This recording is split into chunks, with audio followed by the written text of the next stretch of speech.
Did you know that there's a system running the world, controlling everything from prices to energy to government policy? And no, it's not the banking system, it's not the stock market, it's the petrodollar.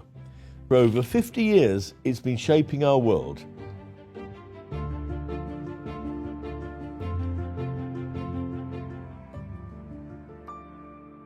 So, what is the petrodollar? To understand the petrodollar, we first need to understand why oil is so important. We use oil to fuel our cars, planes and ships, to transport people and goods around our countries and around the globe. We use it to make plastics. In some countries, we use it to produce electricity. We even use it to manufacture chemicals, fertilizers, and many other everyday products. Our modern economy depends on oil for basically everything. Because oil is so important, countries are constantly buying and selling it. Some countries produce a lot of oil, like Saudi Arabia. Others use a lot but don't produce much, like Japan. This creates a massive global oil market. So, how did the US dollar come to control this global market? To understand this, we need to go back to World War II. At the end of the war, while most of the world lay in ruins, the US emerged with its economy and manufacturing base intact. This led to countries agreeing to make the US dollar the center of the global financial system at the Bretton Woods Conference of 1944. This would be a new world order, backed by the US dollar. The US promised that its dollars could be exchanged for gold, and so other currencies tied their currencies to the dollar. But in 1971, President Nixon decoupled the US economy from the gold standard. This was known as the Nixon shock. This transitioned the world into a fiat currency economy rather than a gold-backed economy. Fiat currency is government-issued money that isn't backed by a physical commodity like gold or silver, and instead gets its value from public trust and economic stability. After the US stopped backing dollars with gold, the dollar stayed dominant because the US economy was so huge and the US government was considered to be stable. Also, many global transactions were already done in dollars. So, the dollar became what's called the world's reserve currency, meaning countries hold large amounts of it in their central banks. But in 1973, the world experienced the OPEC oil crisis. This was when Arab oil-producing countries stopped selling oil to countries supporting Israel in the Yom Kippur War, including the United States, in order to gain political leverage. This caused oil prices to quadruple, leading to massive shortages and severe inflation in Western economies. In response to this, the US made a major agreement with Saudi Arabia, one of the world's largest oil producers. The deal was simple. Saudi Arabia would sell its oil only in US dollars. In return, the US would provide military protection and support. Since Saudi Arabia was the largest of the oil-producing countries, the other ones soon had to follow suit. This meant that you needed US dollars if you wanted to buy oil from most major producers, no matter where you were in the world.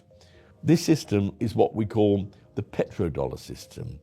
Now, here's the big idea. If every country needs oil, and oil is sold in dollars, then every country needs dollars. Imagine you're a country like Japan. You don't produce much oil, but you need oil to power your economy. To buy oil, you must first get US dollars, second, keep dollar reserves ready, third, trade with the US or hold US assets. This creates constant global demand for the US dollar, and that demand gives the US major advantages.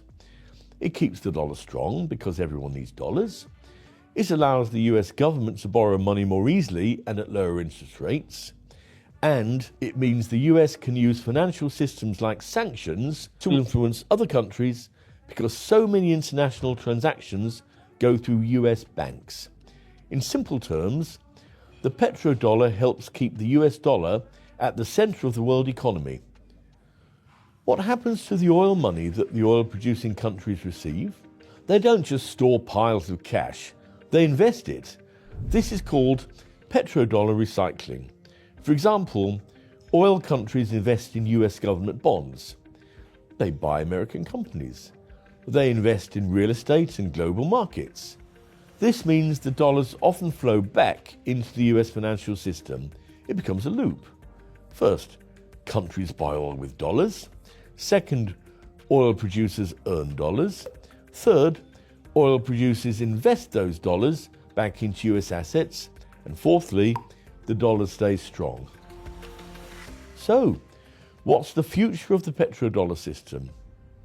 In recent years, some countries like Russia, Venezuela, India and Pakistan have tried to trade oil in other currencies like the euro or the Chinese yuan. This is one of the goals of the BRICS Trade Alliance, which is a partnership of countries that aims to reduce global dependence on the dollar. So, here's the million-dollar question. Why are countries that are hostile to the US still trading oil in dollars? Moving away from the petrodollar system isn't as simple as it sounds. If you suddenly switch currencies, you're not just changing payments, you're disrupting contracts, hedging systems, insurance and pricing models. The US dollar offers high liquidity, meaning that you can move billions without crashing the market, and it has strong legal protections. It's like when Facebook tried to introduce Threads to compete with Twitter. It's not so easy to suddenly get everyone to move platform when everything's already happening on Twitter. But China and Russia are reducing their dollar use selectively. Recently, Russia has increased oil trade with China in yuan. It's settled some of its transactions in rubles, and it's reduced its US Treasury holdings. China now promotes yuan-denominated oil contracts, and it encourages trade settlements in yuan with its trading partners. But here's the key. They reduce dollar use where it's politically necessary, especially under sanctions, while still using it when it's convenient and efficient. It's a gradual shift, not a revolution. But China's strategy to destabilize the dollar isn't just limited to the petrodollar system, it's also using the gold market. You can watch our video just to the left of me, here, to understand how China is using the gold market to break the global financial grip of the US dollar, and how it's causing gold prices to surge to unprecedented levels. Thanks for watching. See you on the next one.